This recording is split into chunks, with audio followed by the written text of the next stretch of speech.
Fire rained down on the city towers as the Thousandsary capital fell.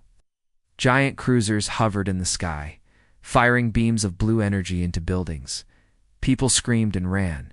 The smell of smoke, ash, and fear filled the air. In the middle of the chaos, Captain Elias Ward, a human soldier from the United Earth Forces, sprinted down a broken street with his plasma rifle in hand. His armor was dented, his helmet cracked, but his eyes were sharp. His squad had been killed hours ago. He was the only one left. He wasn't leaving without finding survivors. Verelion Prime had once been a jewel of the galaxy, beautiful, rich, and proud. Now it was a graveyard. Elias moved quickly, checked bodies, scanned wreckage, listened for voices. The enemy, a rogue machine race called the Centaur, had launched a surprise attack. The Thousandsary Empire, proud and powerful, hadn't expected it. They had begged for help, only the humans had answered. And now Elias was here, alone in a city of death. A cry in the dust as he stepped over a fallen statue. Elias froze. He heard something, a small sound, almost too quiet. Cry. A child's voice trapped beneath stone.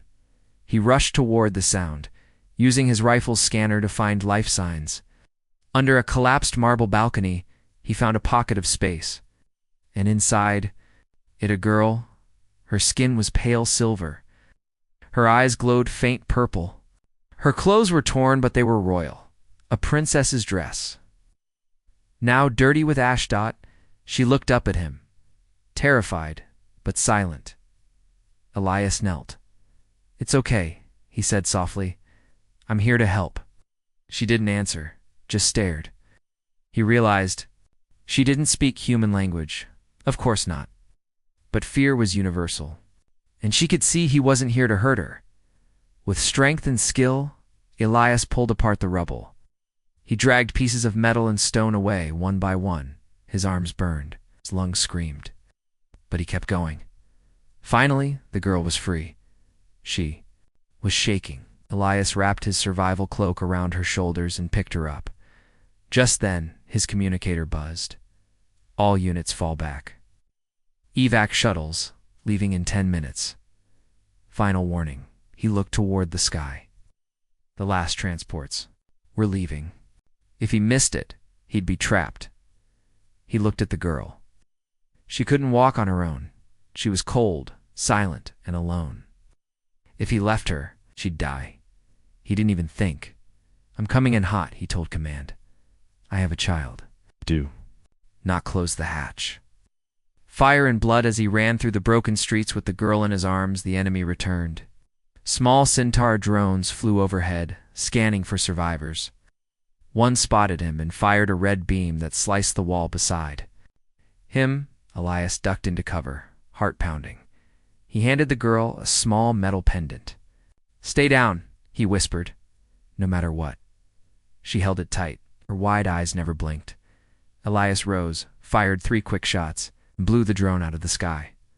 More were coming. He dodged, rolled, fired. One drone clipped his leg. He ignored the pain. Adrenaline took over. Behind him, the shuttle platform was lifting. "Wait," he shouted. The ship's ramp stopped just in time. A soldier on board extended a hand. Elias threw the girl forward. The soldier caught her. Then a blast hit the ground. Elias flew sideways, armor shattered. He groaned, tried to move. The drones swarmed. A new sound filled the air. Human fighters swooping in. Blasts rained down from above. The drones exploded. Elias barely made it to the ramp. 2 Marines pulled him up, and the hatch closed. He blacked out. The girl who watched from the safety of the ship. The young alien girl looked back through the window. She watched as the human soldiers treated Ilias's wounds. She watched as they removed his cracked helmet, revealing a bloodied, stubborn face, one that refused to die. She didn't know his name. She didn't know his planet. But in that moment, she knew something no one else in her empire believed. Humans were strong. Stronger than anyone thought. She held the metal pendant he'd given her, a simple Earth military tag, scratched and old. She whispered its symbols again and again. Elias Ward, 20. Years later, the royal summoned the Grand Hall of Stars was silent. Thousands of nobles from across the Thalzazari Empire waited in confusion. The tall spires of the palace reached into the sky, glowing with gold. War banners hung on every wall. The empress in waiting, Avara Thalzari, stepped forward. She wore black and silver robes, a royal crown above her long white hair. Her eyes glowed purple. But now they were sharper, full of power. She spoke in a clear voice that echoed through the galaxy. I have seen greatness. I have felt true courage. I will not accept any consort who lacks it. Gasps filled the chamber. When I was a child, I was saved by a human soldier. He gave me life when his own was at risk. He protected me not because of duty or power, but because it was right. Some nobles whispered angrily, I will find him. I will bring him to this palace. I will make him my king. The chamber erupted in chaos. Somewhere in human space, on a dusty farming colony on the edge of known space, an older man sat quietly at a table watching the sunset. His beard was gray. His eyes were tired. His left leg was metal. He looked up as a small drone flew toward him. It projected a hologram, a message sent across the galaxy. He watched as a tall alien woman spoke his name, Elias Ward. If you still live, I call you to the royal city. Not as a soldier, but as the one I remember, the one who saved me. Come, I am waiting. The message ended.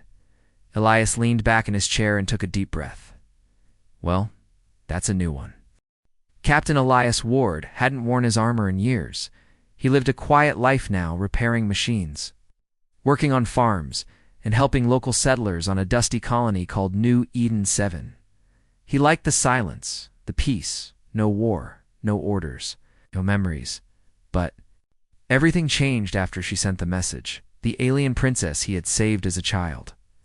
Now a grown ruler had called out his name to the galaxy. Everyone had seen the broadcast. The bar went silent when it played on the holoscreen. Thalzazari noblewoman, beautiful, powerful, and feared, had just said, he saved me. He will be my king. Elias had stared at the screen with a tired face. He didn't like attention. He didn't want a throne, just wanted to be left alone. But fate had other plans. Visitors from the stars 3 days after the broadcast, a strange ship landed near Ilias's farm. It wasn't human. Its design was smooth, silver, and silent. A2 figures stepped out, tall and shining in armor. Thalzazari, royal guards. The leader removed her helmet. Her skin was gold-tinted, her eyes sharp. Captain Elias Ward, she said with a bow. The princess requests your presence. Elias crossed his arms. Tell her I'm retired, she insists. Elias laughed. I don't care if she's queen of the stars. I'm not wearing a crown. The guard did not smile. This is not a request. Enemies of the princess have already learned your name. Staying here puts civilians at risk. We must go. Just then, several black drones buzzed overhead, silent and deadly. Not Thalzari. Not human. Spies. Elias sighed. Of course, he muttered. Can't ever be easy. He walked into his shed. When he came out, he was wearing his old combat gear. It still fit barely. Fine, he said. Let's meet a princess. The royal city, the city of Zarithkai, capital of the Thalzazari Empire, floated above clouds on a crystal platform. Massive towers reached into the sky. Alien ships flew in perfect lines. The streets sparkled with light as Elias stepped out of the royal transport. Thousands of alien eyes turned to him. A human, a soldier, a legend. He hated every second of it. Avara waited at the palace gates, wearing royal armor instead of a dress. Her long white hair was braided behind her back. She walked forward without smiling, like a warrior greeting a general. Elias Ward, she said, voice steady. You look older. Elias raised an eyebrow. You look taller. Small laugh escaped her lips. The guards around her looked shocked. Avara never laughed. Come, she said. We have much to discuss. The offer inside the palace. Elias saw more riches than any human could imagine. Floating sculptures, singing walls, holograms of past rulers. But none of it impressed him. Avara led him to a quiet chamber. There she explained everything. After the war I searched for you, she said. But your government erased your name from the records. I only had your dog tag. But I never forgot. Elias leaned back. Why me? Avara looked into his eyes. Because you saved me when you didn't have to. You broke orders. You risked everything for someone who couldn't even speak your language. Elias shook his head. That was a long time ago, but it showed me who you are, she said. And now my empire is dying. Corrupt nobles, greedy warlords, they don't respect peace. They respect strength. Hey, she stepped forward. I want you beside me as my king, not to rule by blood, but by choice. Elias stared at her for a long time. Then he chuckled. You're serious? She nodded. Lady, I'm a retired soldier with a bad leg and worse manners. That's exactly what the Empire needs, she said. Not everyone agrees the next day. Elias was invited to the Council of Lords, a chamber of powerful Thalsari leaders, each dressed in fine robes and armor. They sat in a circle, staring down at the human like he was an insect. One of them, Lord Vale Thalsazari, spoke coldly. We respect the princess's gratitude, he said, but a human cannot be king.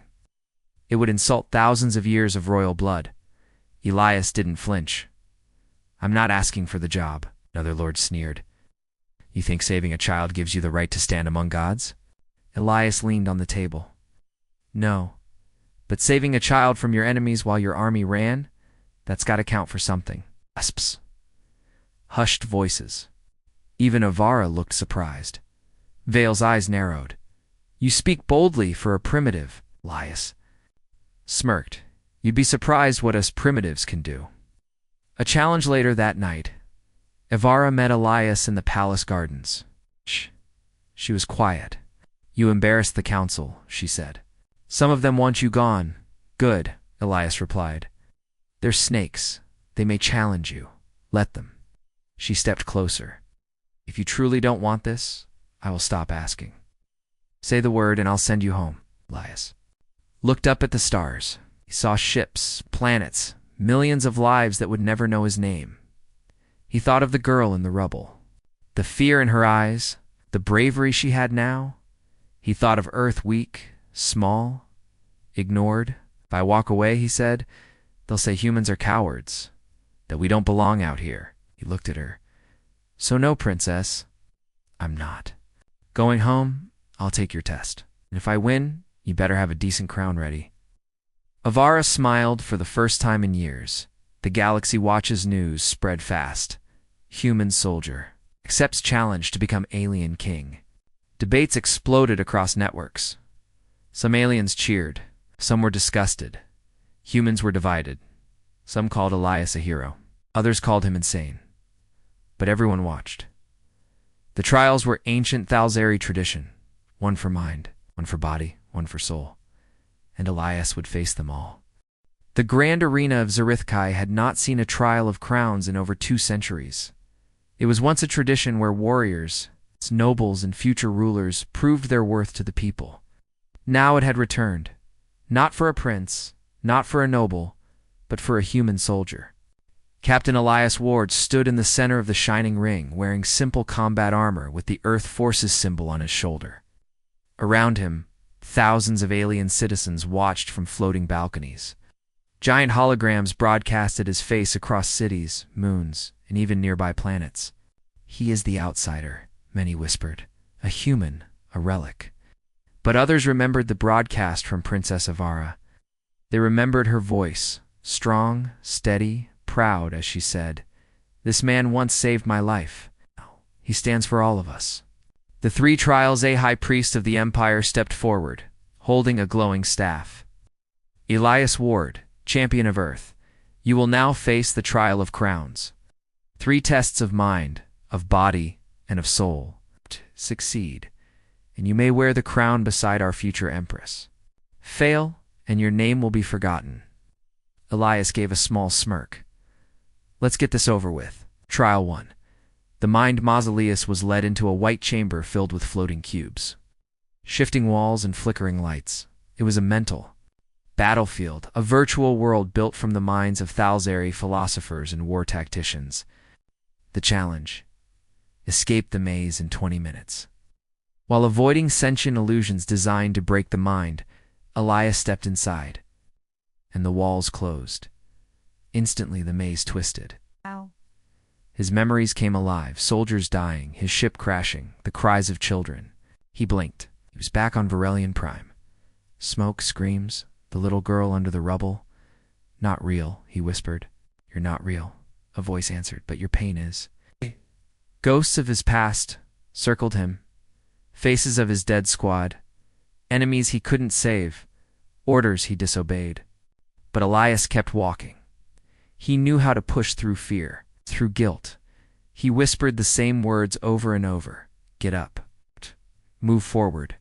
And finally, after 17 long minutes, the wall opened. He had passed the mind maze. Trial 2. The duel of body. The second trial was combat. Elias was brought to a dueling ring, where he would face a champion of the Empire, Commander Tranvalaire, a 7-foot-tall Thalzari war veteran with titanium skin and a plasma blade. Tran bowed. "Will not go easy on you, human." Elias rolled his neck. "I'd be insulted if you did." The bell rang. Tran charged like a beast, swinging hard. Elias dodged, fast and low. His human speed and size were an advantage. He wasn't as strong, but he was smart. He fought dirty. He used traps. He used his opponent's size against him. The fight lasted nearly 10 minutes. Elias lost blood, took hits, his armor cracked. But in the end, he used a shock mine to disable Tran's blade and took him down with a brutal punch to the jaw. The crowd fell silent, then wild cheering. Even some of the nobles stood. Elias looked up at the cameras and said with a smirk, "Still think humans are weak?" Trial 3, the soul mirror though. Third trial was the hardest. Elias was taken to a crystal chamber deep beneath the palace. Inside it stood the soul mirror, an ancient artifact from before the Empire's rise. It didn't test power or intelligence, it tested truth. The mirror showed a reflection not of the body, but of the soul. It showed your deepest fear, your darkest truth, and your hidden heart. Elias stepped forward. The mirror glowed. At first he saw nothing. Then he saw himself, younger, bleeding, angry, holding a gun, standing over the body of a child he couldn't save during a mission long ago. The mirror whispered, "You are not a hero. You left others to die." Elias didn't look away. "I never said I was a hero," he said. "I've done bad things. I've failed people, but I never stopped trying. Never once." The mirror changed. He now saw the princess as a child, watching him with wide, glowing eyes as he lifted rubble off her. She was alive because of him. "I won't be a perfect king," he said aloud, "but I'll fight like hell to deserve it." The mirror faded. The priest outside the chamber nodded. "The soul accepts you. The Empire reacts within hours." The trials were broadcast across Thalzari space. Billions had watched the human. Most expected him to fail. Instead, they saw something else. They saw grit, honesty, fire. Young soldiers cheered his name. Alien scholars quoted his words. Even hardened commanders admitted the human had passed the trials better than many nobles ever had. But not everyone was pleased. In a dark chamber far from the public eye, Lord Vale, cousin to Princess Avara, stood before a group of angry nobles. "He must not be crowned," Vale growled. "He is not one of us," another noble replied. "He passed the tests. With tricks, with luck, he is a symbol, and symbols are dangerous." Vale turned to a shadowy figure beside him, a rogue scientist. "Begin the operation," he said coldly. "Let's see how the people feel when their hero becomes a threat." Avara and Elias that night, in the high towers of the palace. Avara stood on the balcony, staring out at the stars. Elias joined her, his armor finally removed, wearing a simple black tunic. His body ached from the trials, but his eyes were calm. "You did it," she said. Elias nodded, still not sure why. "Showed them what courage looks like," Avara said. "They don't fear humans anymore. They respect you." He looked at her and you. She hesitated. "I was a child when you saved me. I didn't understand what bravery was. Now I do. You didn't just pull me from rubble, Elias. You gave me the strength to become who I am. Elias was quiet for a moment, then said, "So what now?" Vara turned to him. Her voice was soft. "Now, we prepare for the coronation." The floating capital of Zarithkai was alive with color. Thousands of lights danced across towers. Ships flew in formation across the sky. People filled the streets, singing and celebrating. For the first time in many generations, the Thalzazari Empire was preparing to crown a new ruler, and not just a queen, but a king from Earth. Inside the royal palace, Elias Ward stood before a mirror, wearing ceremonial armor made of silver and dark blue metal. The crown wasn't on his head yet, but the weight of what it meant already pressed on his shoulders. He looked older than he did before the trials. Not from age, but from responsibility. Avara entered the room, dressed in a royal cloak, lined with starthread, a rare material that shimmered like galaxies. Her long white hair was braided, her eyes calm but sharp. "You clean up well," she said. Dolius gave a small smile. "I still feel like a soldier in the wrong building." "You're not," she said. "You're exactly where the galaxy needs you." But even as they spoke, a storm was rising outside the palace walls, not of weather, but of betrayal. Whispers in the Dark Lord Vale.